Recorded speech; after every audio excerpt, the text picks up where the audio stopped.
لوگ بیویوں کا حق پہلا پہلا کھا جاتے ہیں، باقی حق کیا دیں گے؟ بہت کم ہے جو حق کے مہر دیتے ہیں.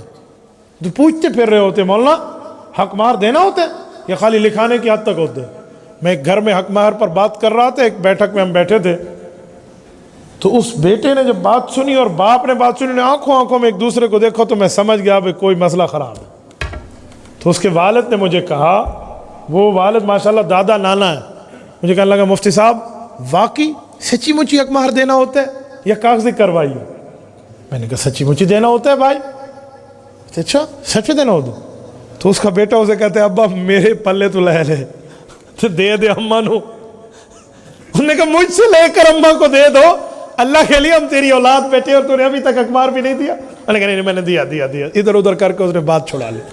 تو بھائیو یہ حال ہے ہمارا، لوگ حق کھا جاتے ہیں حق مار. اور ہمارے ہاں میں اپر خیبر پختونخوا کے ایک ڈسٹرکٹ کی بات کر رہا ہوں، مجھے وہاں جانا پڑا اور میں نے حق مار پہ بات کی تو ایک شخص نے حقیقتاً مجھ سے پوچھا بالکل سیریسلی، کہتے مولانا طلاق دینا پھر حق مار دینا پڑتا ہے، کوئی طلاق سے پہلے بھی حق مار ہوتا ہے؟ لو جی دسو. میں نے کہا بھائی طلاق دینے کے بعد کیا حق مار ہوتے ہیں؟ حق مار تو نکاح کے بعد رخصتی سے قبل دے دے، بہتر یہی ہے، ورنہ کبھی بھی دے دینا آپ کو ہے. اور قرآن کریم کیا کہتے ہیں؟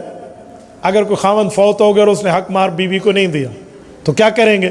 سنو، وراثت میں ماں باپ کا حق بھی ہے، بہن بھائی کا بھی ہے، اولاد کا بھی ہے، سب کا ہے. لیکن اللہ کا قرآن کیا کہتا ہے؟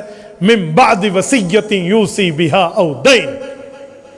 دین ان میں حق مہر قرضے میں شامل ہے. کہا پہلے بیوی کا حق مہر نکال کے اسے دیں گے، بعد میں وراثت تقسیم ہو گئی. گویا بیوی کے دو حصے بنے، ایک حق کے مہر والا اور ایک اس کی اولاد ہے، تو 8واں حصہ اولاد نہیں ہے تو 4تھا حصہ. تو یہ ہم حقوق کھا کر بیٹھے ہوئے ہیں، کچھ نہیں پتا. لوگ سمجھتے پتہ نہیں کیا ہے اور کیا نہیں ہے. بھائیو حقوق کے معاشرہ میں تو ایک یہ چیز بھی داخل ہے کہ ہم نے اچھا یہاں شاید آپ کے ذہن میں سوال اٹھے کہ مولانا اگر حق مہر بیوی معاف کر دے تو؟ کچھ ایسے بھی ہوتے ہیں جو معافی کے چکر میں بیٹھے ہوتے ہیں، کوئی نہ کوئی ہمیں معافی کی ترتیب مل جائے. ہاں بھائی معاف ہوتا ہے اگر وہ معاف کرے، لیکن معافی کی بھی پورے اصول و آداب ہوتے ہیں. ایسے معاف نہیں ہے. لوگ کہتے ہیں معاف کر دو، معاف کرو، معاف. ایسے معاف سے معاف نہیں ہوتا. اس کو پتہ ہی نہیں ہے میں کتنے کی مالک ہوں، اس کی ملکیت اس کے ہاتھ تک پہنچی.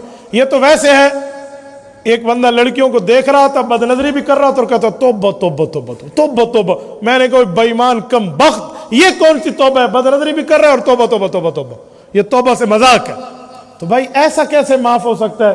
آپ نے کہا معاف کر دو، اس نے کہا جی معاف کر دیا. اسے کوئی پتہ آتا نہیں ہے کہ میرا کتنا حق مار ہے اور کیا ترتیب ہے.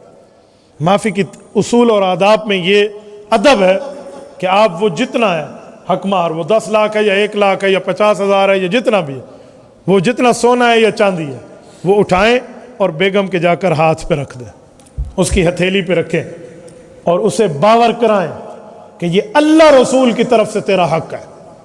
اللہ رسول نے تمہیں دیا ہے بھائی. قد علمنا ما فرضنا علیہم فی ازواجہم، سورۃ نمبر 33 سورۃ احزاب پارہ نمبر 22 میں رب نے فرمایا یہ حق ہماری طرف سے ہے، آپ نے دے دینا ہے. جب اسے دے دیا، اسے بتاؤ اب تو اس کی مالک ہے. اسے جلا دے، اسے پھینک دے، کسی چور کو دے دے، اٹھا کے کھا جا، مجھے واپس کر دے، نہ کر، جو کر تو ہی اس کی مالک ہے، ہم تم سے پوچھ نہیں سکتے. اس کے بعد وہ لوٹا دے تو معاف ہوتا ہے.